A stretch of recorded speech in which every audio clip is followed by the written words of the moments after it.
50 രൂപ കൊണ്ട് കരിച്ചു കളഞ്ഞാൽ എന്റെ മനസ്സിൽ ചില പ്ലാനൊക്കെ ഉണ്ട്. മൈ ഗോഡ്, നീ വേഗം കാണിക്കേ.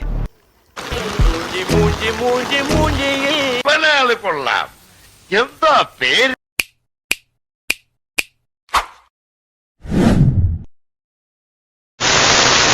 Hello guys, welcome back to SRDK family. അപ്പോൾ ഇന്നത്തെ വീഡിയോ എന്ന് പറയുന്നത് നമുക്ക് ഈ കാണുന്ന പുല്ല് വെറും 50 രൂപ കൊണ്ട് കരിച്ചു കളഞ്ഞാലോ? എങ്ങനെയാണെന്ന് കാണണ്ടേ? ബാ. ആദ്യമേ നമ്മൾ ഇതിനു വേണ്ടി ഉപയോഗിക്കുന്ന സാധനം എന്ന് പറഞ്ഞാൽ ടയേർഡാണ്. അപ്പോൾ അതിനൊപ്പം തന്നെ നമുക്ക് കല്ലുപ്പ് ചേർക്കാം, അതുപോലെ തന്നെ വിനാഗിരി ചേർക്കാം. വിനാഗിരിക്കൊക്കെ ഒരളവുണ്ട് കേട്ടോ, അതൊക്കെ ഞങ്ങൾ ഇടയ്ക്ക് പറയുന്നതായിരിക്കും.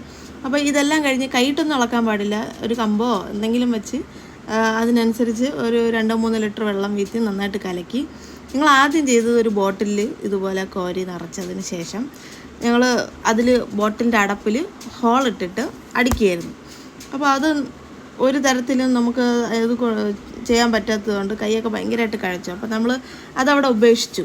അതിനുശേഷം കോരി എറിയാൻ തുടങ്ങി. കോരി അങ്ങനെ കോരി എറിയാൻ തുടങ്ങി. കോരി എറിഞ്ഞ് അപ്പോൾ വീണ്ടും കൈയഴപ്പ് തുടങ്ങിയപ്പോഴത്തേക്കും കുറച്ച് കഴിഞ്ഞപ്പം പിന്നെ മടുത്ത് മൊത്തത്തിൽ. പിന്നെ ഏകദേശം മരുന്നൊക്കെ അങ്ങ് നമ്മൾ അടിച്ച് തീക്കാൻ നോക്കി. അപ്പോൾ 2 ദിവസം മുമ്പ് നമ്മൾ മരുന്നടിച്ചിട്ടുണ്ടായിരുന്നു. അത് കാണാൻ വേണ്ടി വന്നതാണ്. അതിൻ്റെ റിസൾട്ട് നോക്കാം. എൻ്റെ നാഥ, കരിഞ്ഞില്ല ഗൈസ്, ഒന്നും കരിഞ്ഞില്ല. ഇത് കണ്ട് അന്തം വിട്ട് കുന്തം വിഴുങ്ങിയെല്ലാം നിൽക്കണ എന്നെയാണ് നിങ്ങൾ കാണുന്നത്. ഇതിന് എന്ത് ചെയ്യും നമ്മൾ? എനിക്ക് ബോധക്കേട് തന്നെ വന്നു മൊത്തത്തിൽ പറഞ്ഞ്.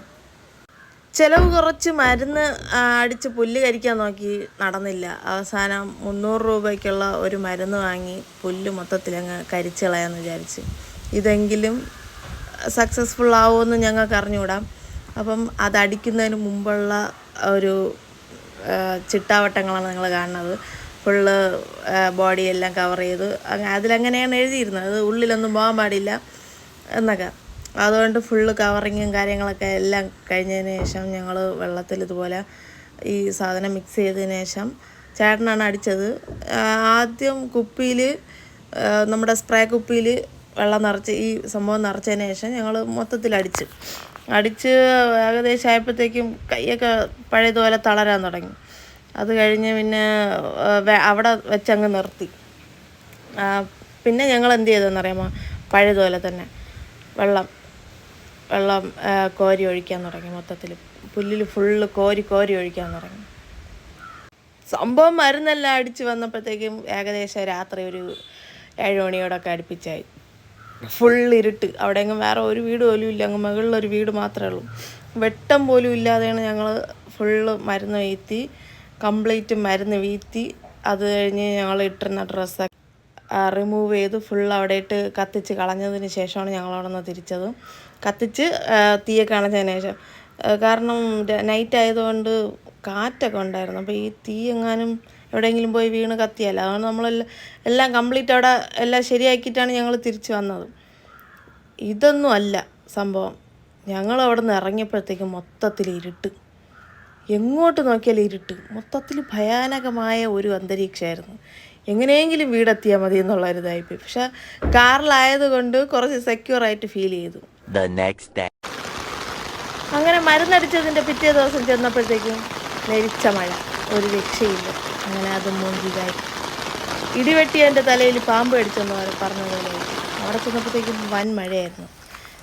പിന്നെ എന്ത് ചെയ്യാൻ, ഒന്നും ചെയ്യാനില്ല. പക്ഷേ ഞങ്ങളെ സന്തോഷിപ്പിക്കുന്ന വിധത്തിൽ ഞങ്ങൾ 3-ാമത്തെ ദിവസം പോയപ്പോൾ പുല്ല് ഒരുവിധം കരിഞ്ഞു തുടങ്ങി. അത് കണ്ടപ്പോഴത്തേക്കും ഞങ്ങൾക്കൊരു പ്രതീക്ഷയൊക്കെ വന്നു. ഇനി വേറെ ഒരു ഓപ്ഷനിലേക്ക് പോകേണ്ടി വരില്ല, വേറെ ചോയ്സിലേക്ക് പോകേണ്ടി വരില്ല. അത് കഴിഞ്ഞ് ഞങ്ങളൊരു 4 ദിവസം കഴിഞ്ഞപ്പോഴത്തേക്കും ഫാമിലി ആയിട്ട് അവിടെ പോയി. അവിടെ ചെന്നപ്പോഴത്തേക്കും കംപ്ലീറ്റ് പുല്ലും കരിഞ്ഞ്. 300 രൂപ ചിലവാക്കാൻ മടിച്ച് 50 രൂപ യൂട്യൂബിൽ വീഡിയോ കണ്ട് ചെയ്യാറിറങ്ങിയ നമ്മൾ അടിക്കല്ല, പിന്നെ എന്താണ് ചെയ്യേണ്ടത്? ആദ്യമേ 300 രൂപയുടെ മരുന്ന് വാങ്ങിച്ച് അടിച്ചിരുന്നെങ്കിൽ അത് കൊള്ളായിരുന്നു. മരുന്നിൻ്റെ പേര് അറിയണമെന്നുണ്ടെങ്കിൽ കമൻറ്റ് ബോക്സിൽ കമൻറ്റ് ചെയ്യുക, പറഞ്ഞു തരുന്നതായിരിക്കും. അപ്പോൾ എനിക്ക് പറയാനുള്ളതൊന്നുമല്ല, നമ്മളൊരിക്കലും ചെറിയ ലാഭം നോക്കി ഒന്നും ചെയ്യാൻ നിൽക്കരുത്. നമുക്കത് വലിയ നഷ്ടത്തിലേക്കായിരിക്കും കൊണ്ടെത്തുന്നത്. അപ്പോൾ അത്രയേ ഉള്ളൂ. ബൈ.